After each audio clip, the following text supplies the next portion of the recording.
नमस्कार, मी सहयोगिता आणि आपण पाहता चाळीसगाव डांगांची ओळख सुराज्य मराठी। पाहुयात आजची घडामोड। मान्हेरे येथे पेसा दिन साजरा। अकोले तालुक्यातील मान्हेरे येथे पेसा दिन मोठ्या उत्साहात साजरा करण्यात आला।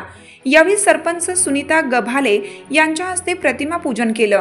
या कार्यक्रमासाठी सुराज्य मराठीचे प्रतिनिधी अजय पवार यांनी पेसा दिनाची माहिती दिली।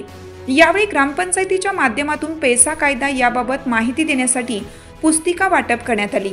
या कार्यक्रमासाठी सरपंच सुनीता गभाले, ग्रामपंचायत सदस्य जयश्री घोरपडे, सुकेशिनी कांबळे, रुपाली गभाले, दशरथ गभाले, भास्कर गभाले, सुरेश कांबळे, लहू गभाले, देवीदास घोरपडे, बहिरू गभाले, चेतन गभाले, जिल्हा परिषद शाळेचे विठ्ठल बांडे, अरुण बिन्नर, पोलीस विभागाचे मारुती झांबाडे, ग्रामविकास अधिकारी सुरेश मंडलिक आदी उपस्थित होते। सुराज्य मराठी नेटवर्क करिता प्रतिनिधी अजय पवार, मान्हेरे। आपल्या सुराज्य मराठीच्या YouTube चॅनलला सबस्क्राइब करायला विसरू नका।